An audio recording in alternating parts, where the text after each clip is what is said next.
আসসালামু আলাইকুম ওয়া রাহমাতুল্লাহি ওয়া বারাকাতুহু। স্বাধীনতার প্রত্যাশা কি ছিল? স্বাধীনতার প্রাপ্তি কি ছিল? স্বাধীনতার প্রত্যাশা 1971 সালে 30 লক্ষ শহীদ কেন বুকের তাজা রক্ত দিয়ে দীর্ঘ 9 মাস যুদ্ধ করে পাকিস্তানের জালিম গোষ্ঠীর সাথে সংগ্রাম করে এই দেশকে স্বাধীন করেছিলেন।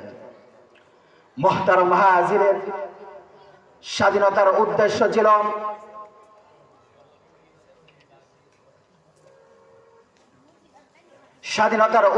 ছিল আর লক্ষ্য ছিল যেন এদেশের মানুষ, এদেশের জনগণ যেন স্বাধীনতার প্রকৃত ন্যায্য অধিকার পায়, এদেশের মানুষ যেন তার প্রকৃত ন্যায্য অধিকার ফিরে পায়।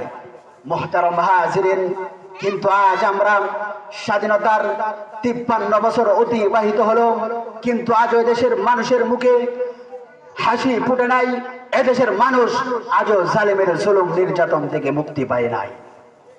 মুহতারাম হাজিরিন, এই বছর এইভাবে 53 বছর চলে গেল, এইভাবে 53 বছর চলে গেল। এক দল ক্ষমতায় যায়, আরেক দল ক্ষমতায় আসে, আবার জুলুম নির্যাতন একই গতিতে চলে, কিন্তু এদেশের মানুষ, এদেশের জনগণ তার প্রকৃত ন্যায্য অধিকার কোনোদিন ফিরে পায় নাই। কিন্তু মুহতারাম হাজিরিন, আমাদের পরিষ্কার কথা হলো, এই দেশ মুসলমানের দেশ, এই দেশ শাহজালালের দেশ, এই দেশ শাহপরানের দেশ। এই মুসলমানের দেশে যতদিন পর্যন্ত আল্লাহর কোরআনের শাসন কায়েম না করা হবে, যতদিন পর্যন্ত ইসলামী হুকুমত কায়েম না করা হবে, যতদিন পর্যন্ত রাসূলের আদর্শ বাস্তবায়ন না হবে, ততদিন পর্যন্ত এই দেশের মানুষ কোনোদিন তার স্বাধীনতার প্রকৃত ন্যায্য অধিকার ফিরে পাবে না। মুহতারাম হাজিরিন, অবশেষে আবার দেশ স্বাধীন হলো,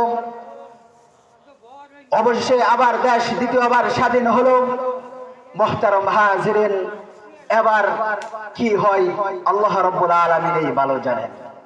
মুহতারাম হাজিরিন, ইসলামের ইতিহাস বলেন, ইসলামের ইতিহাস আছে, কোন সরকার যত ভালো হোক আর খারাপ হোক, এটা হলো জনগণ তা প্রমাণ করবে। এটা আমাদের কোনো কিছু বলার কোনো প্রয়োজন নেই। ইসলামের ইতিহাস বলে যুগে যুগে যত জালিম শাসক ফেরাউন আর নমরুদের মতো, আবু জাহেলের মতো উলামায়ে কেরামের উপর জুলুম আর নির্যাতন করেছে, তারা কোনোদিন ক্ষমতার মস্তদে 1 মিনিটও টিকতে পারে নাই। মুহতারাম হাজিরিন, যারাই ইসলামের ইতিহাস বলে যুগে যুগে যারাই মুসলমানের উপর জুলুম নির্যাতন করেছে, যুগে যুগে যত রাজা বাদশাহ, যত দেশের প্রেসিডেন্ট, যত রাজা বাদশাহ যুগে যুগে ইসলামের উপর আঘাত করেছে, উলামায়ে কেরামের উপর জুলুম নির্যাতন করেছে, যারাই কোরআনের বিরোধিতা করেছে, তারা এই দেশে ইসলাম দুশমনি করে তারা কেউ ক্ষমতার সিংহাসনে থাকতে পারে নাই। মুহতারাম হাজিরিন, ইসলাম হলো শান্তির ধর্ম, ইসলাম হলো মুক্তির ধর্ম। ইসলামই পারে গোটা পৃথিবীতে শান্তিময় করতে। মুহতারাম হাজিরিন, আজ গোটা পৃথিবী শাসন করতেছে ইহুদি, খ্রিস্টান আর নাস্তিক মুরতাদ। মুসলমান আজ গোটা পৃথিবীর শাসন ক্ষমতায় মুসলমান নেই, এই জন্য আজ গোটা পৃথিবীতে শান্তিও নেই। মুসলমান আজ আদর্শ তালাশ করে আমেরিকার কাছ থেকে, মুসলমান আজকে আদর্শ তালাশ করে ভারত থেকে, মুসলমান আদর্শ ফলো করে চীন, জাপান, বেদিন, কাফের, মুশরিকদের কাছে। মুহতারাম হাজিরিন, মুসলমান তো আদর্শ তালাশ করবে সাইয়্যিদুল মুরসালিন, খাতামুন নবিয়্যিন, বিশ্বনবী জনাবে মুহাম্মদুর রাসূলুল্লাহ সাল্লাল্লাহু আলাইহি ওয়াসাল্লামের। মুসলমান তো আদর্শ তালাশ করবে সাহাবায়ে কেরামের, মুসলমান তো আদর্শ তালাশ করবে কোরআনের। যতদিন পর্যন্ত মুসলমান জাতি ইহুদি, খ্রিস্টান, নাস্তিক, মুরতাদ, আমেরিকার এই সমস্ত দালালি আদর্শ যতদিন পর্যন্ত ত্যাগ না করবে, ততদিন পর্যন্ত মুসলমান জালেমের জুলুম থেকেও মুক্তি পাবে না। মুহতারাম হাজিরিন, সাহাবাই কেরাম এই ইসলামের জন্য অনেক কষ্ট আর মুজাহাদা করে গোটা পৃথিবীতে ইসলাম প্রচার করে গিয়েছিলেন। ইসলাম এই গোটা পৃথিবীতে কচুরি পানার মতো বেশি আসে নাই। ইসলাম এই পৃথিবীতে কচুরি পানার মতো বেশি আসে নাই। এই ইসলামের জন্য আল্লাহর রাসূল জিহাদের ময়দানে রক্ত দিয়েছিলেন। এই ইসলামের জন্য সাহাবাই কেরাম জিহাদ করেছেন। এই ইসলামের জন্য মাযহাবের ইমামগণ রক্ত দিয়েছেন। এই ইসলামের জন্য যুগে যুগে সাহাবাই কেরাম উলামায়ে কেরামের রক্তের বিনিময়ে গোটা পৃথিবীতে ইসলাম এসেছে। মুহতারাম হাজিরিন, সাহাবাই কেরাম এই ইসলামের জন্য অনেক কষ্ট করেছেন, ঈমানের জন্য অনেক ত্যাগ স্বীকার করেছেন। মুহতারাম হাজিরিন, একজন মুসলমানের সবচেয়ে বড় সম্পদ হলো ঈমান। একজন মানুষের ভিতরে যদি ঈমান না থাকে, ওই মানুষের কোনো দাম নাই। মুহতারাম হাজিরিন, যে মানুষের ভিতরে ঈমান নাই, যে মানুষের ভিতরে রাসূলের ভালোবাসা নাই, যে মানুষের ভিতরে ঈমান নামক দৌলত নাই, ওই মানুষগুলো হলো জানোয়ারের চাইতেও নিকৃষ্ট। মুহতারাম হাজিরিন, আল্লাহ রাব্বুল আলামিন আমাদেরকে মুসলমানের ঘরে জন্ম দিয়েছেন। আল্লাহ রাব্বুল আলামিন আমাদেরকে ঈমান নামক দৌলত দিয়ে দ্বন্দ্ব করেছেন, যে ঈমানের জন্য, যে আখির নবীর উম্মত হওয়ার জন্য পয়গম্বররা পর্যন্ত দোয়া করেছিলেন। অন্য যুগের পয়গম্বররা আল্লাহ রাব্বুল আলামিনের কাছে মোনাজাত করত, হে রব্বুল আলামিন, তুমি আমাদেরকে পয়গম্বর আর নবী রাসূল বানানোর দরকার নাই, শেষ জামানার উম্মত হিসাবে তুমি আমাদেরকে দুনিয়াতে প্রেরণ করো। মুহতারাম হাজিরিন, ঈমান হলো এক মহা দৌলত। যদি একজন মানুষের ভিতরে ঈমান না থাকে, যদি একজন মুসলমানের ভিতরে ঈমান নামক দৌলত যদি তার না থাকে, সেই মানুষের কোনো আল্লাহ রাব্বুল আলামিনের কাছে কোনো দাম নাই। এই ঈমানের জন্য সাহাবাই কেরাম অনেক ত্যাগ স্বীকার করেছিলেন। এই ঈমান অনেক কষ্ট করে তারা ঈমানের শিক্ষা অর্জন করেছিলেন। তৎকালীন যুগের একজন সাহাবী ছিলেন আব্দুল্লাহ ইবনে হুযায়ফা রাদিয়াল্লাহু আনহু। আব্দুল্লাহ ইবনে হুযায়ফা রাদিয়াল্লাহু আনহু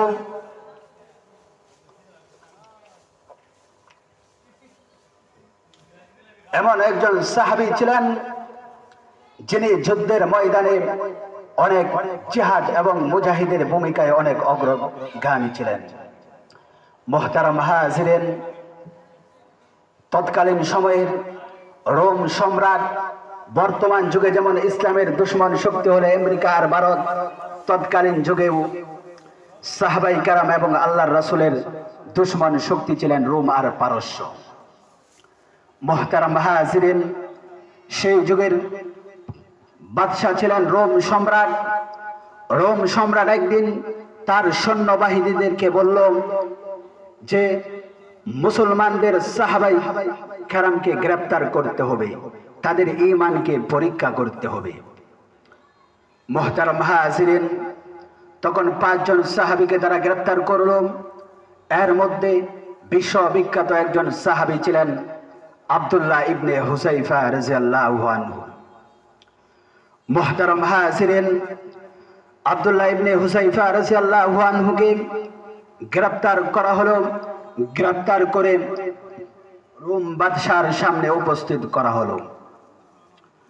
রোম বাদশা তখন তাকে একটি শর্ত জারি করলো, হে আব্দুল্লাহ ইবনে হুযায়ফা, শোনো, তোমাকে একটি শর্ত দেই, যদি তুমি ঈমান ত্যাগ করতে পারো, যদি তুমি আমাদের খ্রিস্টান ধর্ম তুমি গ্রহণ করো, তাহলে আমার রোম রাজ্যের অর্ধেক রাজত্ব আমি তোমাকে দিয়ে দেব, এবং আমার একজন সুন্দরী কন্যা রয়েছে, তাকে আমি তোমার সাথে উপহার হিসাবে তোমাকে আমি দিয়ে দেব।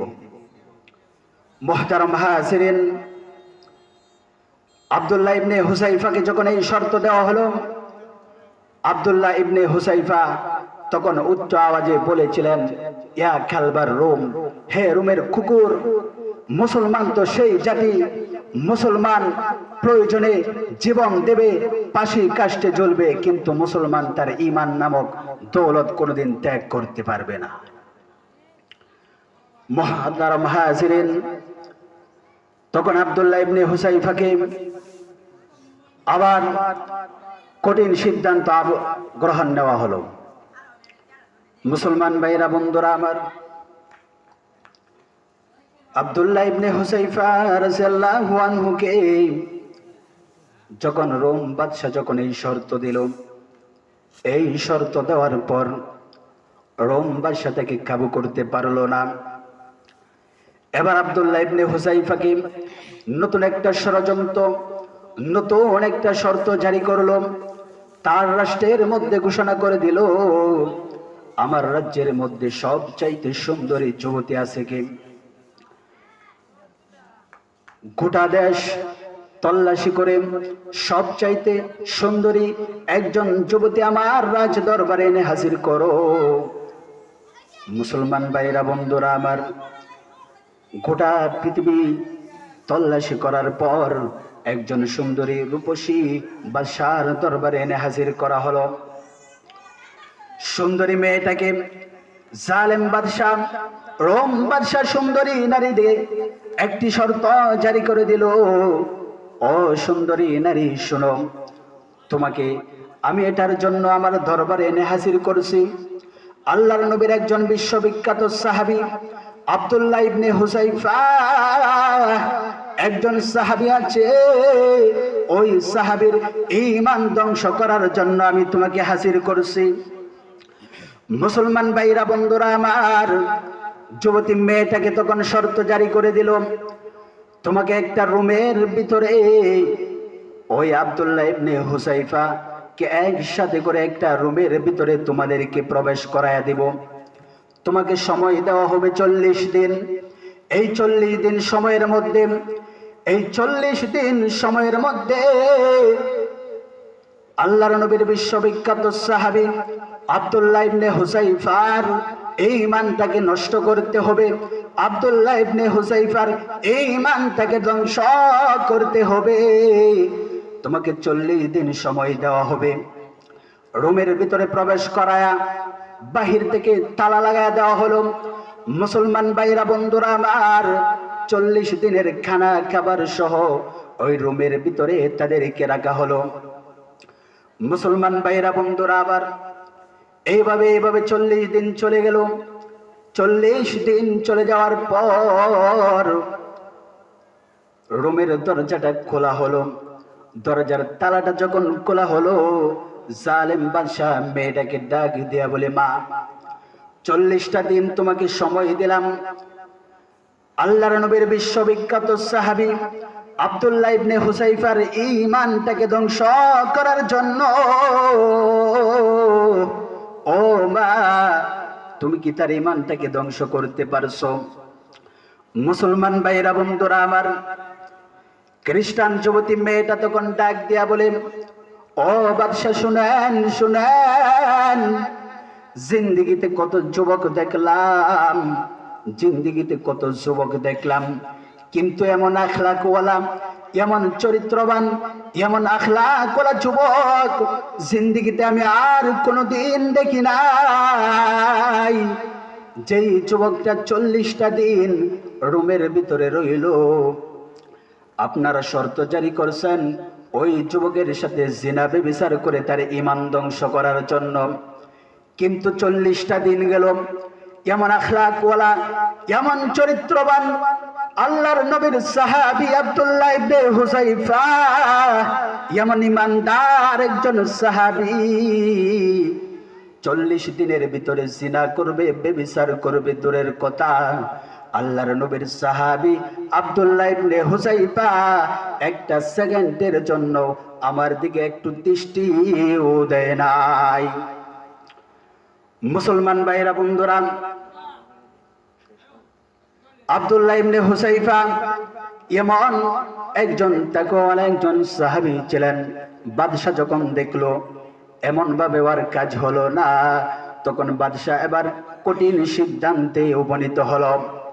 মুহতারাম হাজিরিন, তখন বাদশাহ এবার তার সৈন্যবাহিনীদেরকে ডাক দিয়ে বলল, আব্দুল্লাহ ইবনে হুযাইফাকে এইভাবে ঈমান ধ্বংস করা গেল না, এখন আরো কঠিন সিদ্ধান্ত নিতে হবে। সৈন্যবাহিনীদেরকে বলল, বিশাল বড় পাতিলা, ডেক পাতিলার আয়োজন করো, আর এই পাতিলাগুলোর মধ্যে তেল ঢালো। মুহতারাম হাজিরিন, তেল গরম করা হলো, ফুটন্ত তেলগুলো ঠকবক করতে শুরু করলো। আর আব্দুল্লাহ ইবনে হুযাইফার সাথে আরো 5 থেকে 6 জন সাহাবীকে গ্রেফতার করা হয়েছিল। আব্দুল্লাহ ইবনে হুযাইফাকে ওই ফুটন্ত তেলের কিনারার মধ্যে দাঁড় করায়া তার সামনেই 5 জন সাহাবায়ে কেরামকে ফুটন্ত তেলের মধ্যে দিয়ে তাদেরকে শহীদ করা হলো।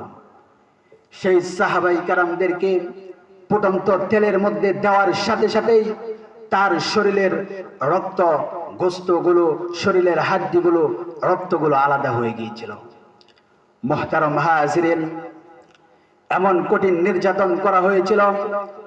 অবশ্যই আব্দুল্লাহ ইবনে হুযাইফা তার সাথী 5 জন সাহাবায়ে কেরামের জুলুম নির্যাতনের দৃশ্য দেখে আব্দুল্লাহ ইবনে হুযাইফা চোখের অশ্রু ঝরাতে শুরু করলো। রোম বাদশাহ মনে করেছে এবার মনে হয় আব্দুল্লাহ ইবনে হুযাইফা ঈমান ত্যাগ করে দিবে। মুহতারাম হাজিরিন, রোম বাদশাহ যখন এই কথা আব্দুল্লাহ ইবনে হুযাইফাকে বলল, তুমি কান্নাকাটি করছো কেন? এবার মনে হয় তুমি ঈমান ত্যাগ করবা। মুহতারাম হাজিরিন, আব্দুল্লাহ ইবনে হুযাইফা তখন উচ্চ আওয়াজে বলেছিলেন, হে রোমের কুকুর, শুনে রাখো, আমি ঈমান ত্যাগ করব না। আমি তাদের এই জ্বলন্ত আগুনের, এই জুলুম নির্যাতনের দৃশ্য দেখে আমি চোখের অশ্রু জড়াই না। আমি তো চোখের অশ্রু জড়াইতেছি। আল্লাহ রাব্বুল আলামিন আমার শরীরের মধ্যে যেই পরিমাণ পশম দান করেছেন, ওই শরীরের প্রতিটা পশম পরিমাণ যদি আল্লাহ রাব্বুল আলামিন আমাকে জীবন দান করত, ততটুক জীবন পর্যন্ত আমি এই ইসলামের জন্য, ঈমানের জন্য জীবন উৎসর্গ করে দিতাম, কুরবানি করে দিতাম, তবুও ঈমান ত্যাগ করতাম না। মুহতারাম হাজিরিন, আল্লাহ রাব্বুল আলামিন আমাদেরকে ইসলামের জন্য, দ্বীনের জন্য, ঈমানের জন্য, আমাদেরকে দ্বীনের প্রতি অটল থাকার জন্য তৌফিক দান করুক। ওমা আলাইনা ইল্লাল বালাগ। আসসালামু আলাইকুম ওয়া রাহমাতুল্লাহি ওয়া বারাকাতুহু।